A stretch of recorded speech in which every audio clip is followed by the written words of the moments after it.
Welcome back. Today, I want to talk about visibility and connection without overwhelm and some 1 hour a week strategies to build your national reputation. If you're an early career physician, you probably feel that tug of war between wanting to be known for your work and simply trying to get it all done. There's your inbox and your EMR inbox and your trainee feedback and all the other things you're trying to do in order to build your academic career. Other colleagues are giving grand rounds, they're visiting professors, they're publishing high impact papers. They may be serving in some big national positions or at least in big regional roles. And maybe you're just trying to get through clinic or finish your charting or not chart at home, which, by the way, I hope you can do. But if you feel overwhelmed by all of this and this idea that you have to network and you have to be visible and you have to work on all the things that make it so that you can move ahead, but seem like they're taking time from you just living your life, I want you to understand visibility and connection do not require hours of networking and constant posting. You can fuel your reputation with just a few small things that you can do in one focused hour a week. And so that's what I want to talk about today.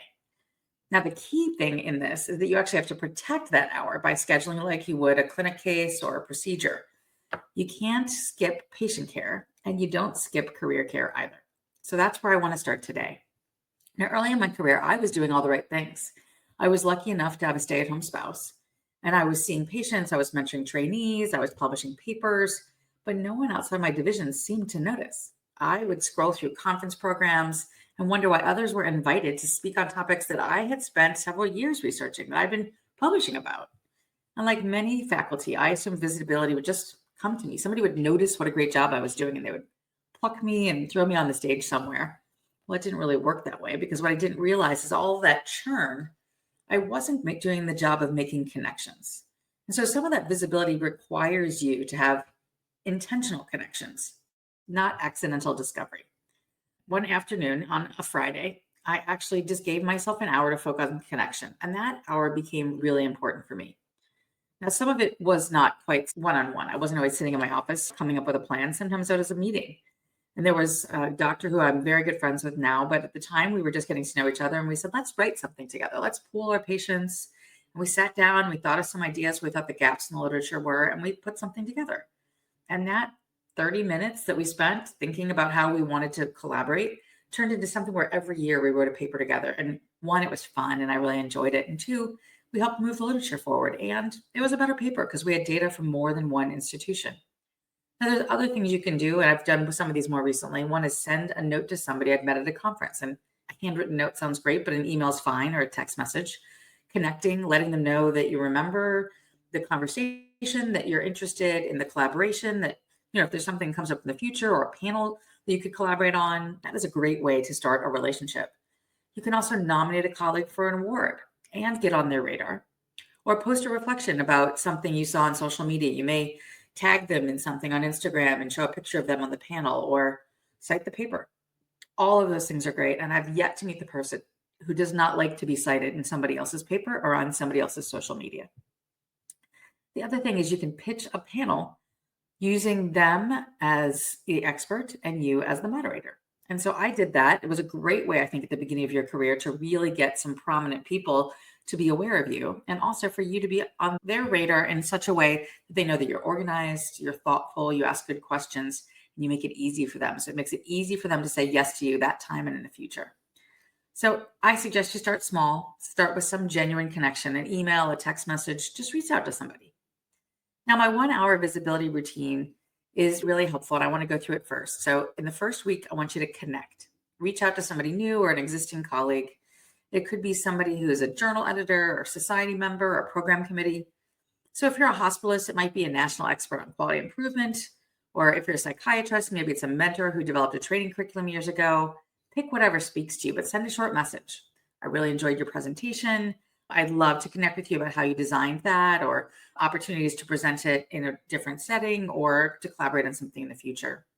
And my tip is to keep a running list of people you admire or you've met briefly at a conference or online, and reach out while the connection is fresh, which increases the likelihood of real engagement. So if week 1 is to connect, week 2 is to share. I want you to share one meaningful piece of content or contribution. So this may be a teaching reflection with the residents. This may be a slide or a post summarizing your research on social media. This could be a short post about a publication or a guideline or a shout out to a colleague or a trainee. And don't forget to tag others if you're going to use social media, or just amplify their work in listservs or other groups, or mention it in grand rounds. Now, a tip for this is to try and keep it real. People connect with your insights, not your perfection. Just put something out you think can be of value. So we have connection, we have sharing, and the third one is pitch. I want you to find one opportunity that fits your expertise, and I want you to submit it. So that could be a proposal for a conference, for a panel. You could offer to review a manuscript for a journal that you actually really enjoy. You could reach out to a committee that you're willing to serve on. Even if they don't add you to the committee, you can offer your service or suggest a webinar topic or a podcast to the organizations that you work with. And then send an email even if you're unsure. That simple act of asking builds confidence, and it gets you noticed, even if you get a no. So an example might be, I loved our recent wellness seminar. I'd love to put a panel on about that at the Academy. Can we talk about it?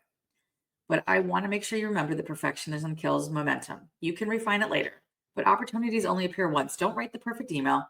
Just put a heartfelt question out there. Now, our last piece, number 4, and the 4th week, is to do follow-up. So follow up on those emails you sent to connect and to share and to pitch. And then check and see how people are doing. Just checking in. I love that conversation. Are you interested in a panel? If not, what else might be an interesting way for us to work on something together? Or if you don't know people well, it's an opportunity to reintroduce yourself. Now, this is a mindset shift. It's visibility. It is not hustle. So I don't want you feeling like you're out there selling yourself in a way that feels ungenuine. I don't know if that's a word, but you know what I'm saying. Do something that feels authentic, even if it's a little scary. The discomfort is healthy. Feeling like you're not genuine is not. So don't do those things if they don't feel good. Those are the road to exhaustion. But do push yourself to make the connections, to share with others, to share the values of others. And think of it as a little exercise. 1 hour once a week won't transform your career overnight, but 52 hours a year of focused action will.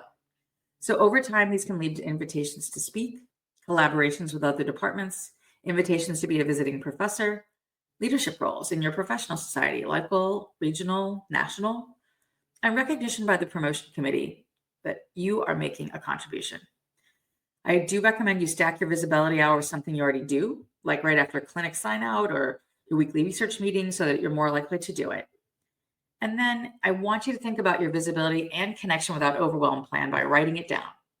Pick out the hour, block it out on your calendar, and then I want you to connect, share, invite collaboration, and follow up.